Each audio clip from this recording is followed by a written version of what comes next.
Hello guys, this is for Sagittarius. Welcome dito sa aking channel, Sagittarius. Alamin natin kung anong messages, vibration, gabay, energy para sa inyong lahat. This is for general reading, Sagittarius.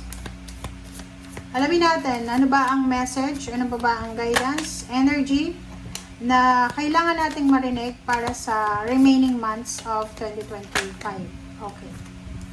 Wow, Sagittarius. Number 2, loss. Okay. Sagittarius. Loss, number 2. 2 of diamonds, events, and joyous fun. 7, energy. Nakikita ko sir dito na posibleng merong mga Sagittarius na nakaranas ng loss and heartaches. Possible na na-miss mo yung opportunity. Like for example, trabaho.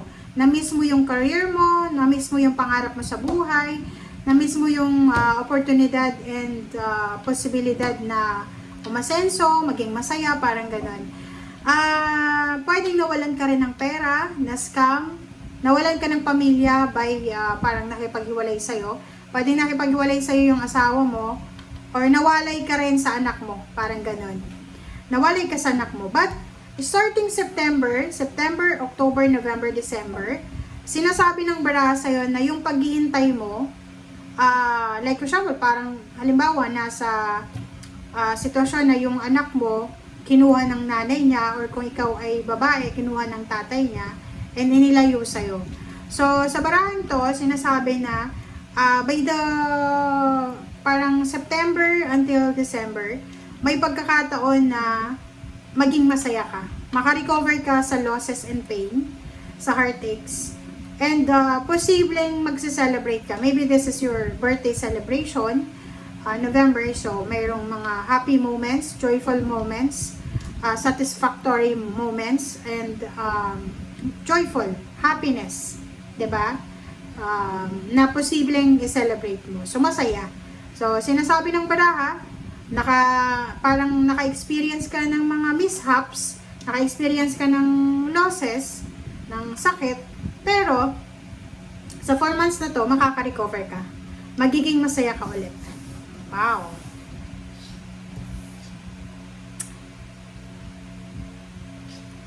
Okay. So, tingnan natin dito, Sagittarius sa next deck. Kung ano ba ang message pa na maybe mag-resonate dyan sa first deck or pwedeng iba din to. Okay.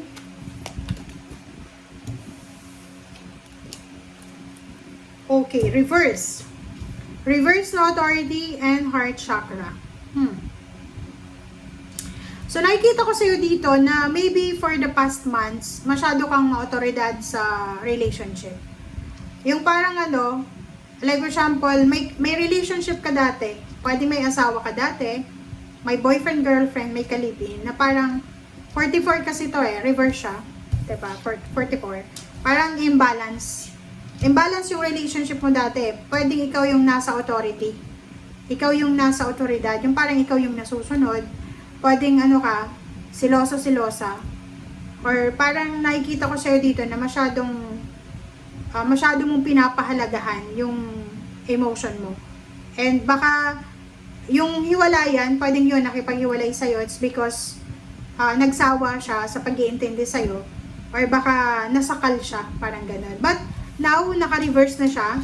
Nakikita ko na you learned so much things sa last heartbreak mo. So, if ever man na makatagpo ka ng bagong relationship, nakikita ko sir dito na marunong ka nang mag-handle, and natuto ka from your previous relationships na kailangan pala sa relationship, dalawang tao yung nag-workout, na para siyang sumasayaw ng tango, na sumasayaw sila together, tuk, tuk, tuk, diba? Hindi yung isa lang na sumasayaw, hindi lang isa yung gumagawa ng effort. So, and at the same time, hindi ka na tulad ng dati na masyadong authoritative sa relationship, na kailangan kung ano yung gusto mo masusunod.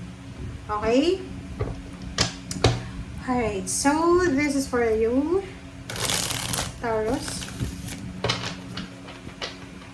Mo tayo dito ng 4 cards plus 1 sa ilalim.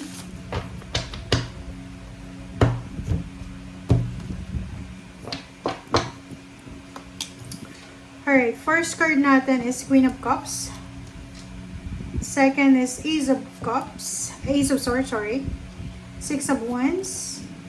Nine of Swords. OMG. Saji. Sa ilalim mo dito is Page of Swords. Okay. So, understandable siya. Meron ditong mga Sagittarius na you are waiting for a go signal, waiting for an information, a communication para makapagsimula ulit ng bagong buhay. Nakikita ko sir dito na hindi ka makagalaw, hindi ka makapagsimula because kailangan mo ng go signal. Comment down below guys. Parang kailangan mo ng someone na magsasabi sa'yo na, uy, Sagittarius, move on na. Parang ganon.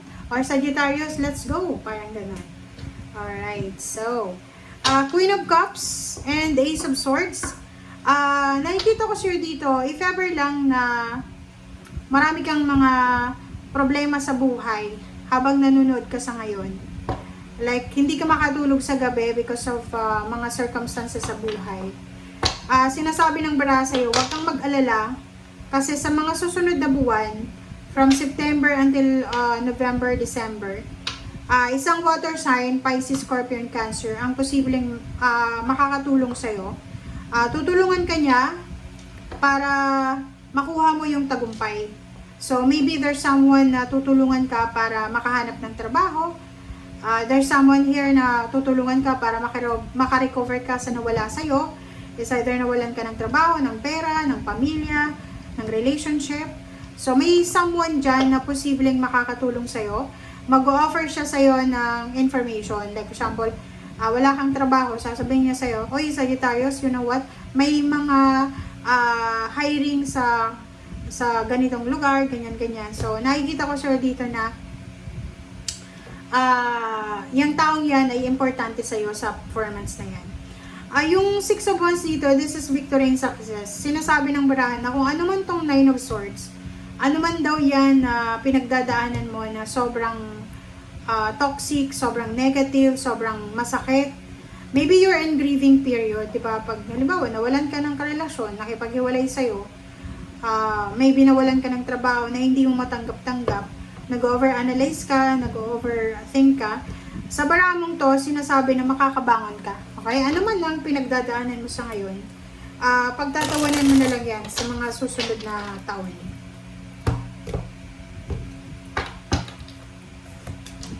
Okay. Diba? Nine of Swords, this is confirmation. Zero the Fool, this is confirmation. Six of Wands, diba? Gusto nyo yun? Kino-confirm lang niya eh. Knight of Wands, Ace of Swords, Temperance. Diba?